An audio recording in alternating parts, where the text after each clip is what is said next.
रघुपति राघव राजा राम, पतित पावन सीताराम, ईश्वर अल्लाह तेरो नाम, सबको सन्मति दे भगवान। और उनके भी सीने पर यही आरएसएस के लोगों ने गोली मारने का काम किया। आज हम इस देवभूमि में, कांग्रेस के एक एक कार्यकर्ता इस देवभूमि में जुटे हैं। मैं देवभूमि इसलिए कह रहा हूँ क्योंकि हमारे राष्ट्रपिता महात्मा गांधी की ये धरती है। और राष्ट्रपिता महात्मा गांधी कहते थे, रघुपति राघव राजा राम, पतित पावन सीताराम, ईश्वर अल्लाह तेरो नाम, सबको सन्मति दे भगवान। और उनके भी सीने पर यही आरएसएस के लोगों ने गोली मारने का काम किया। हम कहते हैं कि राष्ट्रपिता महात्मा गांधी से बड़ा राम भक्त दूसरा नहीं हो सकता है। हम भी कहते हैं कि मेरे मन में राम, तन में राम, रोम रोम में राम है। और हम कहते हैं कि राम नहीं मिलते ईंट और गारों में, राम मिले हैं निर्धन की आंसू की धारों में, राम मिले हैं वचन निभाती आयु को, राम मिले हैं घायल पड़े जटायु को, राम मिले हैं अंगद के उस पांव में, राम मिले हैं मर्यादा से जीने में, राम मिले हैं हनुमान के सीने में, राम मिले हैं प्रण हेतु वनवास में, राम मिले हैं केवट के विश्वास में, राम मिले हैं अनसुईया की मानवता में, राम मिले हैं सीता जैसी पावनता में। और राम नहीं मिलते मंदिरों के फेरों में, राम मिले हैं सबरी के झूठे बेरों में, राम मिले हैं सबरी के झूठे बेरों में।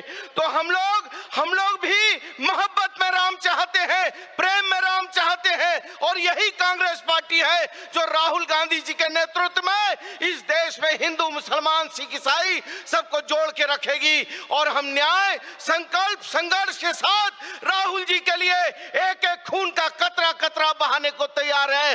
बहुत बहुत धन्यवाद। मैं झारखंड से आया हूं, भगवान बिरसा मुंडा की धरती से आया हूं। आप सभी लोगों को बहुत जोहार, प्रणाम और सलाम करने आया हूं। और ये वादा के साथ आया हूं कि झारखंड की धरती उलगुलान की धरती है और झारखंड की धरती कभी राहुल जी आपको निराश नहीं करेगी, कांग्रेस पार्टी को निराश नहीं करेगी।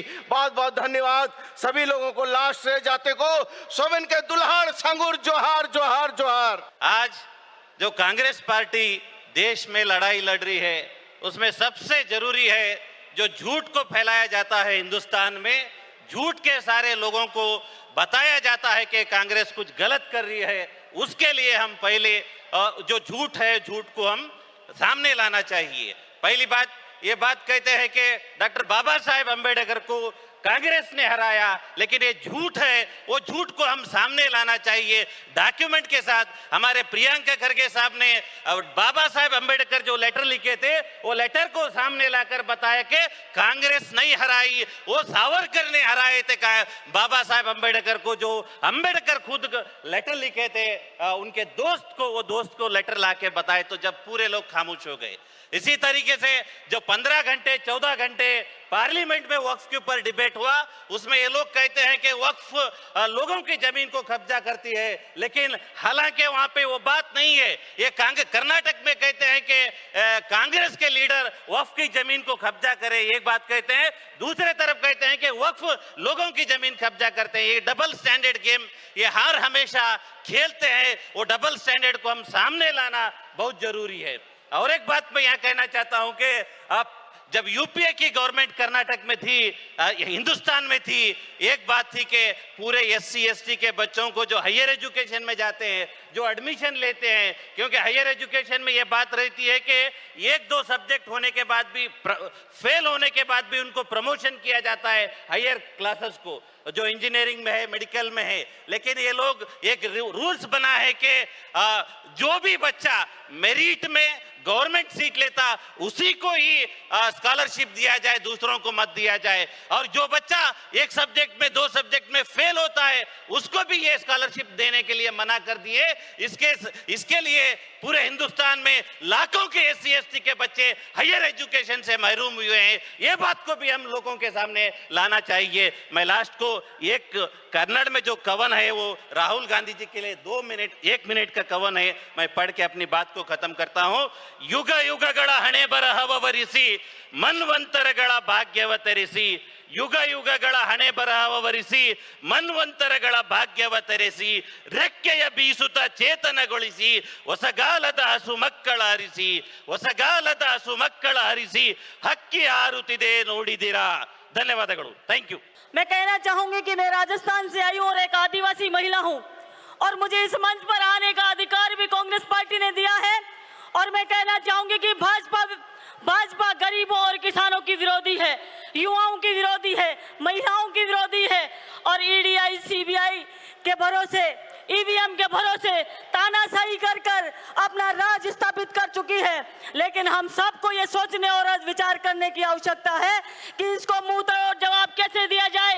इस अधिवेशन के बाद में आप सबको एक संकल्प लेकर जाना पड़ेगा कि गांव और ढाणी के अंदर इस देश के कोने कोने में हमारा जो सदस्य बैठा है, और मैं कहना चाहूंगी कि मंच पर विराजमान सभी वरिष्ठ नेतागण बैठे हैं, एक पार्टी की आइडियोलॉजी होनी चाहिए, एक संविधान होना चाहिए, युवाओं को आगे लाना चाहिए। और जो मंच पर विराजमान हमारे सीनियर नेता विराजमान है, मैं कहना चाहूंगी राहुल जी यहाँ पर विराजमान हैं। राहुल जी, सभी सीनियर नेताओं को एक टारगेट दीजिए कि आप कितने नेता पैदा करते हो, कितने युवाओं को आगे लाते हो। एक टारगेट होना चाहिए, परिवार से नहीं, गांव और ढाणी से गरीब और किसान का बेटा आगे आना चाहिए, जो कि संविधान को समझता हो, जो कि लोकतंत्र को समझता हो और जो अपने नियमों को जानता हो, उनको आगे लाना चाहिए। आप सबको बहुत बहुत धन्यवाद। We are gathered today at a historic moment, and I'm proud to second the resolution that has just been moved by my friend Sachin Pilot. It is a historic moment here for us to be on the banks of the Sabarmati in Ahmedabad on the 100th anniversary of Mahatma Gandhi's presidency of this party and the 150th birth anniversary of the immortal Sardar Patel. Today, on the sacred soil of Gujarat, we are here to send out a message from the Sabarmati, the land of Mahatma Gandhi, the land of Sardar Patel, that the Congress is here, is reviving itself, and is ready to face the challenges of tomorrow. Here in Gujarat, where we have been out of power for nearly 3 decades, we stand on the brink of a new revival, and that is a moment of celebration for all of us here today. 2024 has given us both good news and bad news. A good result in the Lok Sabha elections when we doubled our strength in the Lok Sabha, but bad news in a number of state elections that followed. This resolution that we are moving before you today should mark a turning point in the fortunes of the Congress Party. We need to retain and restore the votes we have won before, but we have failed to win in the last 3 elections. And that is where this resolution leads us. It is a resolution in which we express constructive criticism and not mere unrelenting negativity. Our resolution starts off by showcasing our nationalism up front, rather than ceding nationalism to the other side. But our nationalism is anchored in the well-being of all our people. It is anchored in a sense of social justice for the weakest in our society. A major theme of this resolution is protecting the weak, the marginalized, the OBCs, SCs, STs, those who have been left out of the great adventure of building our nation. As our Constitution makes clear, it doesn't matter what language you speak, which state you come from, what religion you profess, what caste you belong to. You are an Indian. The Constitution ensures that you have the same rights as every other Indian.